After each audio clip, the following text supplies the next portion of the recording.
Okay, let's move on with our next learning objective, and that is percent of sales approach. Once again, this time we're going to do a similar analysis with the Hoffman Company. One ratio we're going to throw in here at this point is capital intensity ratio. What is a capital intensity ratio, or the total assets needed to generate $1 of sales? And we want to look at that again. This is the inverse of the total asset turnover ratio. How many dollars of assets are required per dollar of sales? And if you remember, for Rosengarten, we had $3,000 in total assets, and we had $1,000 in total sales last year actual. So they had a 3-to-1 capital intensity ratio. And let's compare that to Hoffman Company, and let's see what their capital intensity ratio is as we move forward into this second example. Remember, Rosengarten was 3-to-1. Each company will vary. How much of a plug will be needed in the Hoffman example? We noticed in Rosengarten it was $565 if we wanted to grow at 25%. If you want to grow faster, it will take more of a plug, more external financing needed. Hence the old adage, it takes money to make money, holds here. Let's look at Hoffman Company now. Remember that Rosengarten wanted to grow 25%. Now Hoffman Company is another example. They want to grow a little more modestly.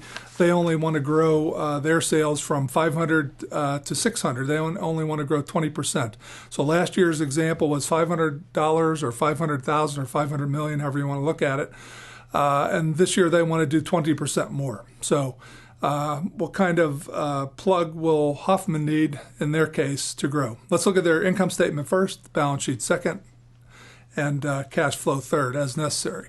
So again, we look at their actual income statement. In year one, they have 500 in sales. To get to the forecast, I multiply the 500 times 1.2. They want to grow 20% next year. It's a stated goal. And so I take 500 times 1.2 and I get new sales of $600. Costs will vary with sales, assets will vary with sales, debt and equity do not, will be the givens. So their costs last year were $400, and we're going to increase those by 20%, and they will jump up to $480.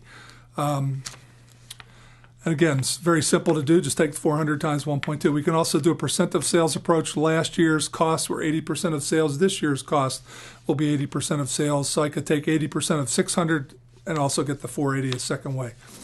By subtraction, I will get my taxable income. Last year, the taxable income was 100. This year, it should be 20% higher by subtraction or by multiplication. 100 times 1.2 gives me my taxable income of 120. I can get that also by taking sales minus cost, come up with the same number. Taxes, their tax rate is also 34%.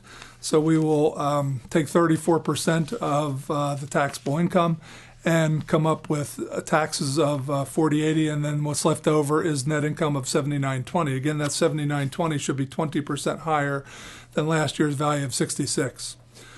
Similar to Rosengarten, they must have similar management thinking. Hoffman Company is also going to keep 1/3 of their net income. Keep 2/3 of their net income and give away 1/3. So the dividend will be 1/3 of net income, and their additions to retained earnings will be 2/3. Same thing will happen in their forecast year. Keep 2/3, give away 1/3. So I'll take 1/3 of my 7920 to get my dividends, and I'll take 2/3 of my 7920 and come up with 5280, and that will be my additions to retained earnings. Again, circle that number. The additions to retained earnings is really the only number I need off this sheet. I'm going to circle it and bring it to the balance sheet and put it in the retained earnings account as we do at the end of every year. So of the 7920 in net income, we're going to keep 5280 and give away 2640. Once again, that's a management decision. If you would keep more of that, you could grow faster organically. You wouldn't have to go out and get more debt and equity. But again, that's a management decision. Management said our stockholders are happy. Let's give them 1/3 of our net income again next year, keep 2/3. Now let's move to the Hoffman Company balance sheet. On the asset side, we said assets will vary with sales, so they will go up 20%, and debt and equity will not. So for Hoffman Company, the assets were 200, and current assets were 200, and net fixed assets were 300, total of 500 last year. That was their actual. That's going to increase 20%, so it will go up to 600. So my total assets on the left side of the balance sheet will be $600, and I have to match that eventually on the right side of the balance sheet. Now, in this case, we said debt and equity do not. So you see the out to the right there, you see the letters NA, NA. So there's no change in total debt, and there's no change in total equity. First time through. So my total debt last year was $250. My total equity was $250. And the first time I spin through the balance sheet, I'm just going to leave those numbers the same. I must remember my $52.80 that I'm going to pull in off the income statement. That is my additions to retained earnings in the forecast year.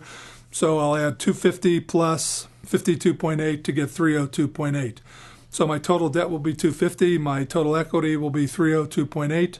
And then my total liabilities and owner's equity total up to 552.8. I have 600 of total assets on the left. I have 552.8 on the right.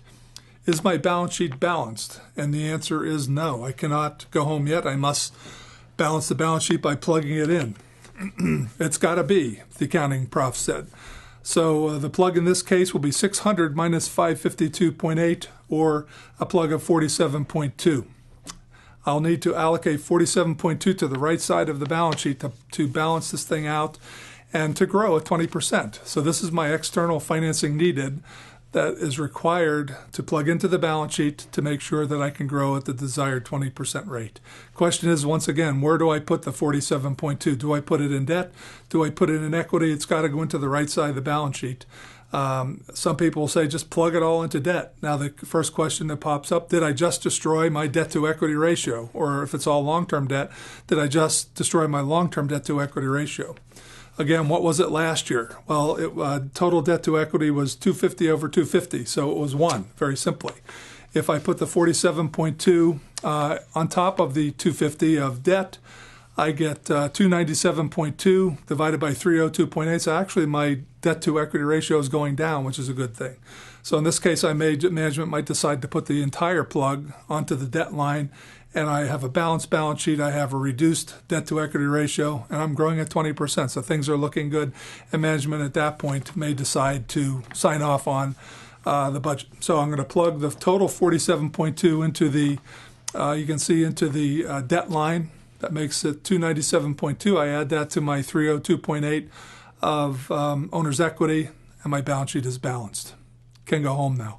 And again, you have to ask the questions, what happened to my ratios? And did I make some smart decisions with my external financing needed? And how expensive is my external financing needed? Did I plug it in the right place?